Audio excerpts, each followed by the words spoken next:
നമസ്കാരം. എല്ലാവർക്കും space create art and design മറ്റൊരു ക്ലാസ്സിലേക്ക് സ്വാഗതം. എൻ്റെ പേര് രോഹിത് രാജൻ. അപ്പോൾ കഴിഞ്ഞ ക്ലാസ്സിൽ നമ്മൾ എന്താണ് ആർട്ടും ഡിസൈനും തമ്മിലുള്ള വ്യത്യാസം എന്നാണ് പഠിച്ചത്. അപ്പോൾ ഇത് നമുക്ക് കുറച്ചുകൂടെ ഡീറ്റെയിൽ ആയിട്ട് എന്തൊക്കെയാണ് ഇതിൻ്റെ വ്യത്യാസം എന്ന് പഠിക്കാം.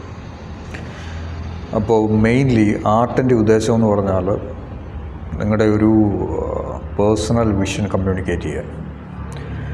ഇപ്പോൾ നിങ്ങളൊരു സിനിമ കാണുകയാണ്, അല്ലെങ്കിൽ ഒരു ആർട്ട് വർക്ക് കാണുകയാണ്, ഒരു വിഷ്വലായിട്ടുള്ള ഒരു പെയിൻറ്റിങ് കാണുകയാണ്, അല്ലെങ്കിൽ ഒരു മ്യൂസിക് കേൾക്കുകയാണ്. ഇതിൻ്റെ ഒരു ഉദ്ദേശം അയാളുടെ പേഴ്സണലായിട്ടുള്ള ഒരു കലാകാരൻ്റെ പേഴ്സണലായിട്ടുള്ള വിഷൻ എക്സ്പ്രസ് ചെയ്യാനും അതുപോലെ തന്നെ അയാളുടെ ഇമോഷൻസ് എക്സ്പ്രസ് ചെയ്യാനും. ഇതാണ് ആർട്ടിൻ്റെ മെയിനായിട്ടുള്ള ഒരു ഉദ്ദേശം. പക്ഷേ നമ്മൾ മെയിനായിട്ട് ഡിസൈൻ നോക്കുമ്പോൾ, എന്താണ് ഡിസൈൻ എന്ന് നോക്കുമ്പോൾ, അത് ഒരു പ്രോബ്ലം സോൾവ് ചെയ്യാനാണ് മെയിനായിട്ട് ഒരു ഡിസൈൻ ഉണ്ടാക്കുന്നത്. അപ്പോൾ പല വേരിയബിൾസ് കൺസിഡർ ചെയ്ത് യുണീക്കായിട്ട് ഒരു ഡിസൈൻ ചെയ്യുന്നത് ആ യുണീക്കായിട്ടുള്ള ഒരു പ്രോബ്ലത്തിൻ്റെ സൊല്യൂഷനായിട്ടാണ്. ഇതാണ് മെയിനായിട്ടുള്ള വ്യത്യാസം. അപ്പോൾ ആർട്ട് എന്ന് പറയുന്ന സംഭവം ഫെയിലിയർ ആവുന്നില്ല എന്ന് പറഞ്ഞു കഴിഞ്ഞാൽ ഫെയിലാവുന്നില്ല. ഇപ്പോൾ നിങ്ങൾ ഏത് തരം കലാസൃഷ്ടി നടത്തിക്കഴിഞ്ഞാലും നിങ്ങൾക്ക് പറയാൻ പറ്റത്തില്ല അത് ഒരു ഫെയിലിയറാണ്. എന്താണ് തെറ്റിപ്പോയി, അല്ലെങ്കിൽ എന്താ പറയുന്നത്, അത് സബ്ജക്റ്റീവായിട്ടുള്ള എക്സ്പീരിയൻസ് അനുസരിച്ചിരിക്കും. പക്ഷേ ഒരു ഡിസൈനിനകത്ത് ഫെയിലിയറുണ്ട്. ഇപ്പോൾ നിങ്ങളൊരു കാർ ഡിസൈൻ ചെയ്യുകയാണ്, അല്ലെങ്കിൽ ഒരു ഇയർബഡ് ക്രിയേറ്റ് ചെയ്യുകയാണ്. ഇപ്പോൾ നിങ്ങളിപ്പോൾ ചെവി വെക്കാൻ പറ്റാത്തതുപോലെ നിങ്ങളൊരു ഇയർബഡ് ക്രിയേറ്റ് ചെയ്യുകയാണെന്നുണ്ടെങ്കിൽ അതൊരു ഡിസൈൻ ഫെയിലിയറാണ്. അതേസമയം നിങ്ങൾ കാർ ക്രിയേറ്റ് ചെയ്യുകയാണ്, നമ്മുടെ നിറത്തിൽ ഓടാൻ പറ്റാത്തതുപോലെ നിങ്ങളൊരു വെഹിക്കിൾ അല്ലെങ്കിൽ ഒരു കാർ ക്രിയേറ്റ് ചെയ്ത് കഴിഞ്ഞാൽ അത് ഒരു ഡിസൈൻ ഫെയിലിയറാണ്. അപ്പോൾ ആർട്ടിനകത്ത് ഫെയിലിയറല്ല, പക്ഷേ ഡിസൈനകത്ത് ഫെയിലിയറുണ്ട്. അപ്പോൾ നമ്മൾ ഡിസൈൻ പഠിക്കുമ്പോൾ മെയിനായിട്ടുള്ള ഒരു കോറായിട്ടുള്ള ഒരു പ്രിൻസിപ്പിൾ പഠിച്ചിരിക്കുക. അത് ഒരു വ്യക്തി എഴുതിയ പുസ്തകത്തിൽ നിന്ന് മാത്രം പഠിക്കുക. അപ്പോൾ നിങ്ങൾക്ക് യുണീക്കായിട്ടുള്ള ഒരു ബ്രാൻഡിങ് എലമെൻറ്റ് നിങ്ങൾക്ക് ആ ഡിസൈനകത്ത് ഉണ്ടാക്കാൻ പറ്റും. പക്ഷേ നമ്മൾ ആർട്ട് പഠിക്കുമ്പോൾ നമ്മൾ മിക്കവാറുമുള്ള എല്ലാ സോഴ്സിൽ നിന്നും പഠിക്കുക. ഓക്കെ, ആർട്ട് കണക്റ്റ് ചെയ്യുന്നത് കളക്റ്റീവുമായിട്ടാണ്.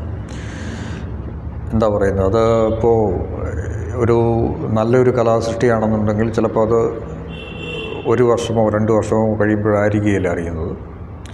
അത് ചിലപ്പോൾ 10 വർഷം കഴിയുമ്പോൾ, ചിലപ്പോൾ 100 വർഷം കഴിയുമ്പോഴായിരിക്കും അതിൻ്റെ ഒരു മേന്മ ജനങ്ങൾ അറിയുന്നത്. അപ്പോൾ ആർട്ടെന്ന് പറയുന്നത് കളക്റ്റീവായിട്ടാണ്. ഒരു ജനതയുടെ വികാരമോ അതുപോലുള്ള സംഭവങ്ങളോ ഒക്കെ കാണിക്കാനാണ് നമ്മൾ ആർട്ട് ചെയ്യുന്നത്.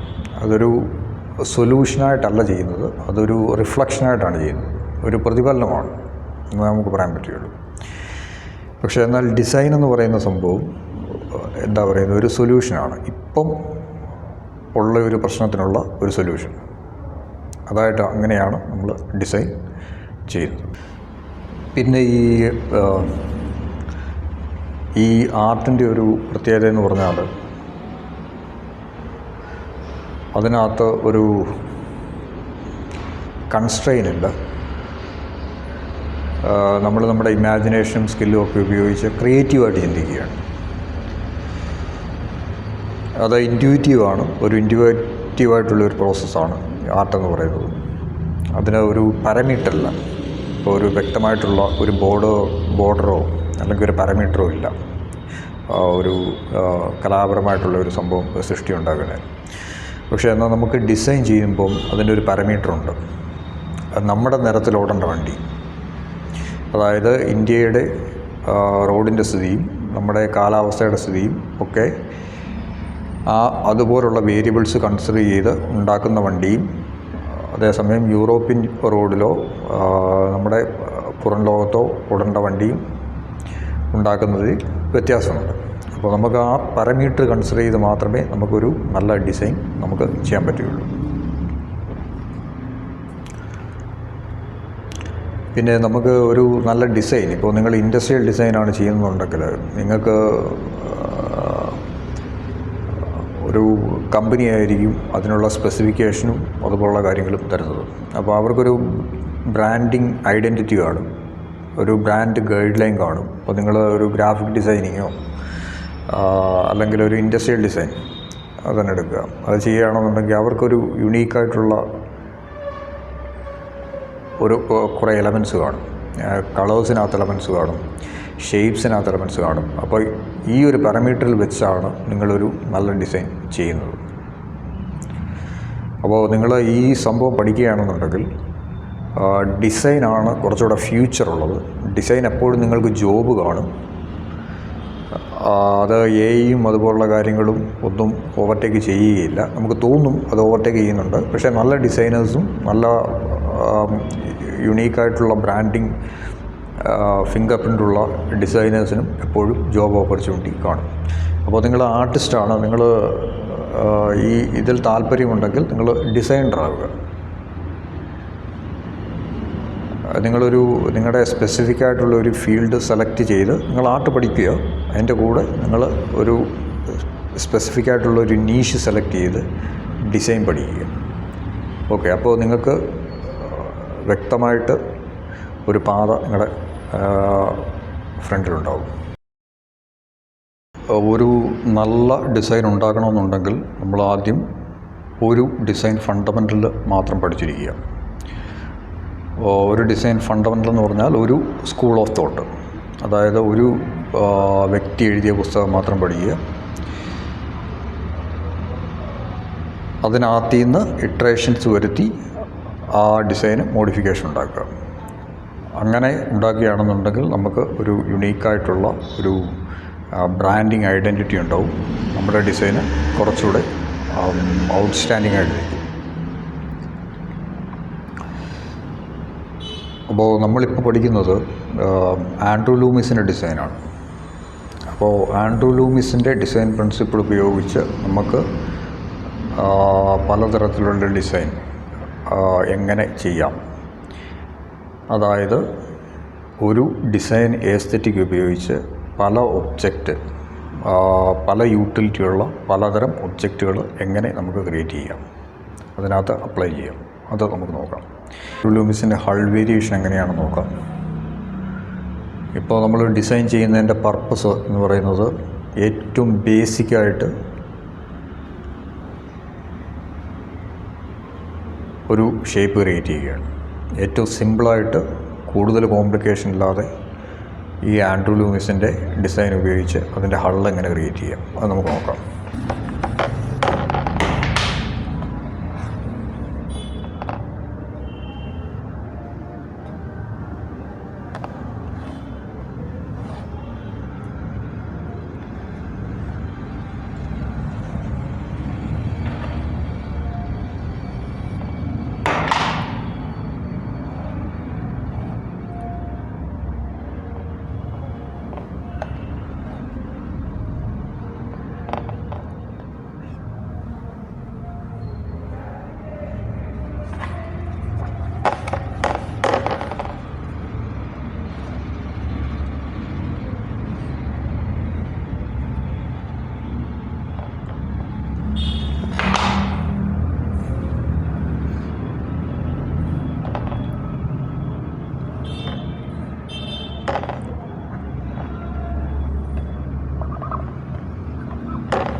അപ്പോൾ ഇതാണ് ബേസിക്കായിട്ടുള്ള ഹൾ വേരിയേഷൻ, ഏറ്റവും ബേസിക് വേരിയേഷൻ. ബേസിക് വേരിയേഷൻ അല്ല, ബേസിക് ഹൾ ഇതാണ്. ആൻഡ്രൂ ലൂമിസിൻ്റെ ബേസിക് ഹൾ ഇതാണ്. ഇപ്പോൾ ഇവിടെ നിങ്ങൾ നോക്കിക്കഴിഞ്ഞാൽ മനസ്സിലാവും.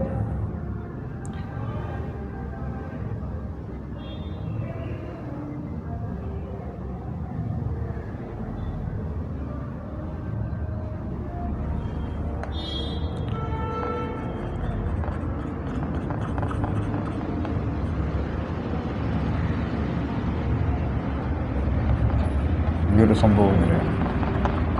ഇതൊരു പ്ലെയിനാണ്, ഇത് വേറൊരു പ്ലെയിനാണ്. കുറച്ച് എലിവേറ്റഡായിട്ട് ഉള്ളിലോട്ട് ചെയ്തിരിക്കുകയാണ്. ഇത് മൂന്നാമത്തേത്, ഇത് നാലാമത്.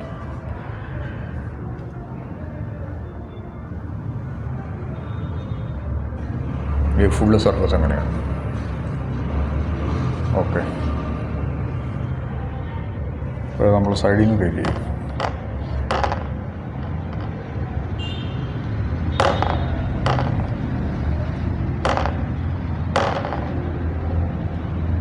സംഭവം കണ്ടില്ല.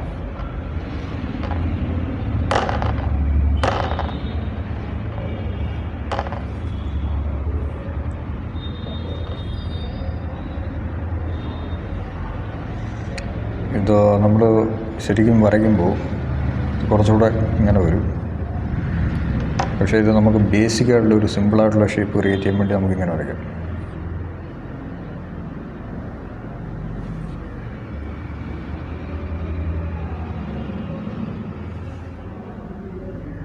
ഇതെവിടെയാണ് വരുന്നത്? വേണ്ട, ഇവിടെ നിന്ന് ഇങ്ങനെ വരും. ഉണ്ടല്ലോ, ഇവിടെ നിന്ന് ഇങ്ങനെ വരും. ഇതാണ് അതിൻ്റെ ഷേപ്പ് എന്ന് പറയുന്നത്.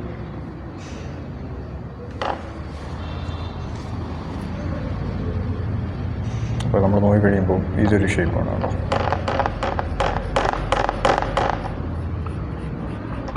ഇതാണ് ഒന്നാമത്തെ ഷേപ്പ്.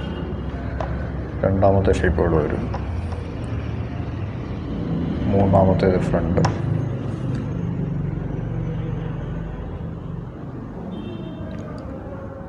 ഫ്രണ്ട് കണ്ടില്ലേ, കുറച്ചുകൂടെ കേർവുണ്ട് കേട്ടോ. അപ്പോൾ ഇവിടെ കേർവ് വരും, അപ്പോൾ ഇങ്ങനെ വരും. ഇതൊരു കേർവ്ഡ് സർഫസാണ്. അപ്പോൾ ഇവിടെ ഇങ്ങനെ വരും കേട്ടോ.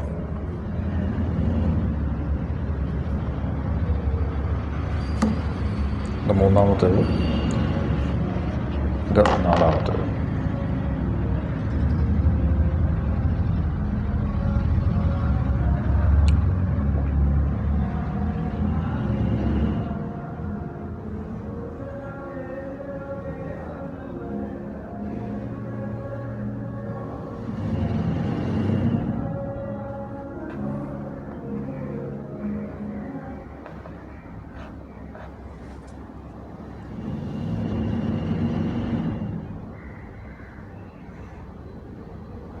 അപ്പോൾ ഇത് ഇപ്പോൾ നമ്മൾ ഈ കേർവ്ഡ് സർഫസിന് പറയുന്നത് ക്ലാസ് എ സർഫസ് എന്നാണ്.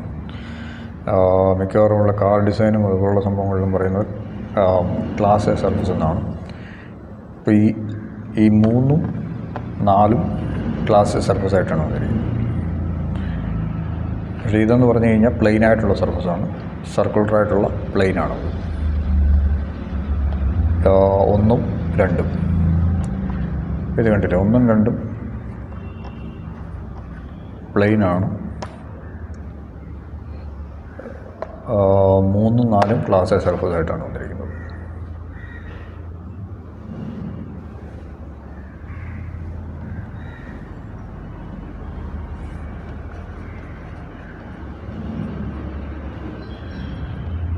അല്ലെങ്കിൽ സർക്കുലർ എന്ന് കൊടുക്കും. ഓക്കെ,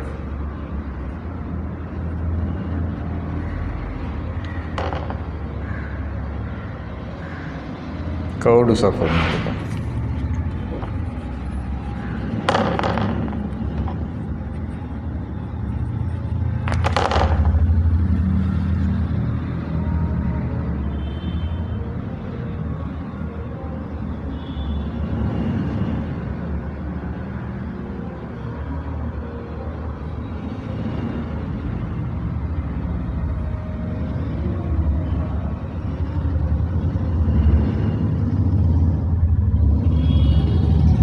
അപ്പോൾ നിങ്ങൾ എക്സ്ട്രാക്ട് ചെയ്യുകയാണെന്നുണ്ടെങ്കിൽ ഇത് കണ്ടോ, ഈ ഒരു സംഭവം ഫുള്ളായിട്ട് എക്സ്ട്രാക്ട് ചെയ്യും. നമുക്കൊരു പ്രശ്നം വരുന്നത് ഇതിന് പുറകിലെങ്ങനെയാണ് വരുന്നത്.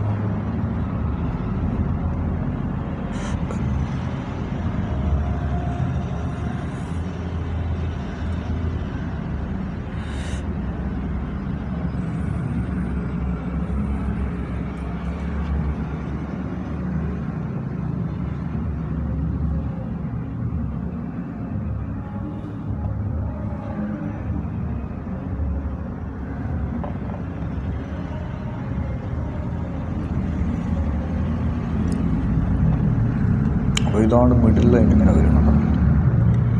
അപ്പോൾ മിഡിൽ ലൈൻ ഇങ്ങനെ പോകും, ഇങ്ങനെയാണ് പോകുന്നത്. ഇവിടെ ആയിട്ട് വരും, മിഡിൽ ലൈൻ ഇവിടെ ആയിട്ട് വരും കേട്ടോ. അപ്പോൾ ഈ സംഭവം ഇതൊന്നിങ്ങനെയാണ് പോകുന്നത്, ഈ ഒരു ലൈൻ എന്ന് പറയുന്നത്.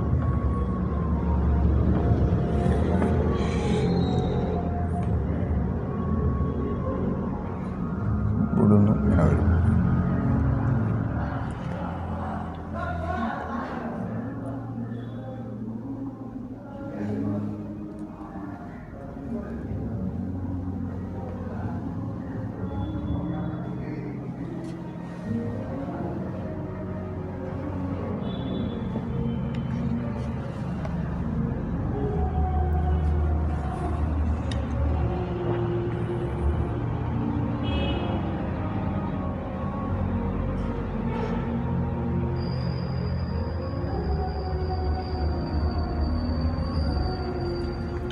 പുറകിൽ നോക്കി കഴിയുമ്പോൾ ഈ സർഫസ് കാണത്തില്ല, ബാക്കിയുള്ള സർഫസാണ് കാണുന്നത്.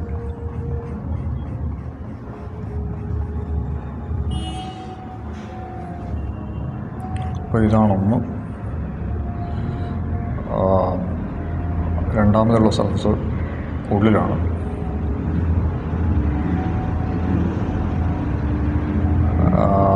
രണ്ടാമത്തെ സർഫസ് ഉള്ളിൽ,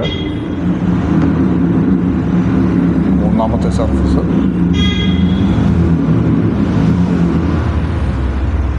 അത് ഉള്ളിലാണ്. നമുക്ക് ഒരു സർഫസായിട്ട് വേണമെന്നുണ്ടെങ്കിൽ കരുതാം, പക്ഷേ ഇത് നാലാമത്തെ സർഫസാണ്. നമ്മളിവിടെ ഒരു സെക്ഷൻ ഉണ്ടാക്കിയിട്ടുണ്ട്.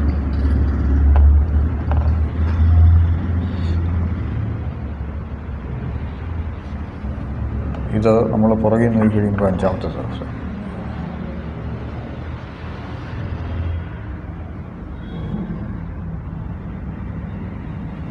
ഓക്കെ,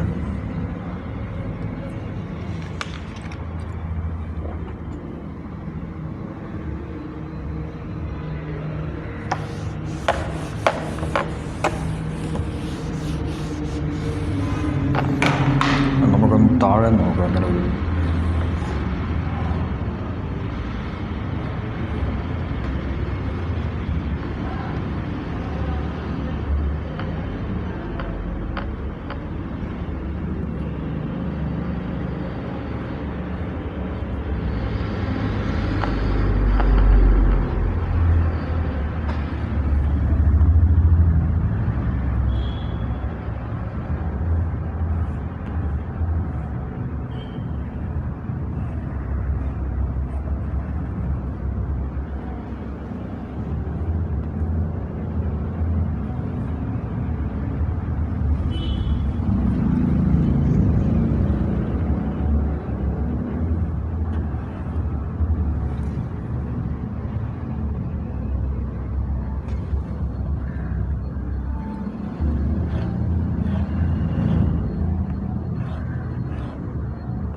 ഒരു സെക്ഷൻ പോകും.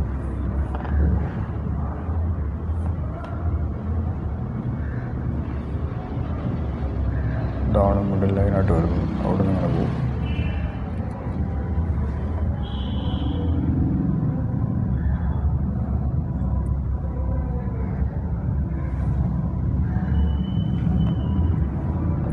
ഈ സംഭവമാണ് വരുന്നത്. ഇതിങ്ങനെ ഇവിടെ വരും.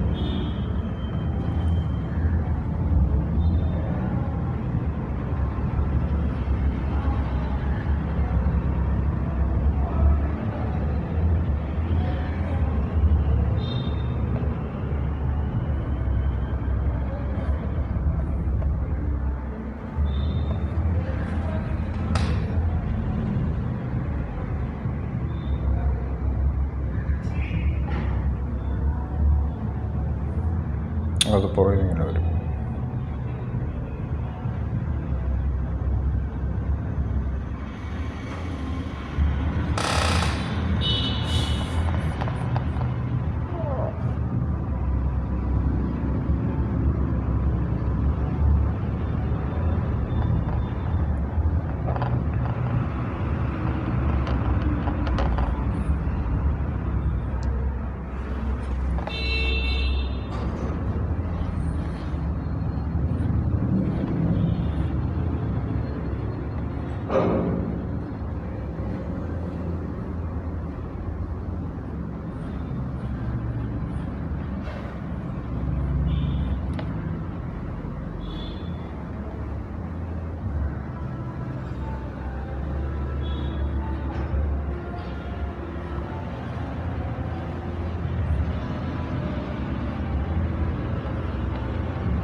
കുറച്ചുകൂടെ ഇതാണ് കേട്ടോ, ഈ ഒരു എലിവേഷൻ.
അപ്പോൾ എല്ലാവർക്കും ഈ ക്ലാസ് ഇഷ്ടപ്പെട്ടെന്ന് വിശ്വസിക്കുന്നു. ഇഷ്ടപ്പെടുന്നുണ്ടെങ്കിൽ നിങ്ങൾ ലൈക്ക് ചെയ്യുക, കമൻറ്റ് ചെയ്യുക, സബ്സ്ക്രൈബ് ചെയ്യുക. അടുത്തൊരു ക്ലാസ്സുമായിട്ട് അടുത്ത തവണ. നന്ദി, നമസ്കാരം.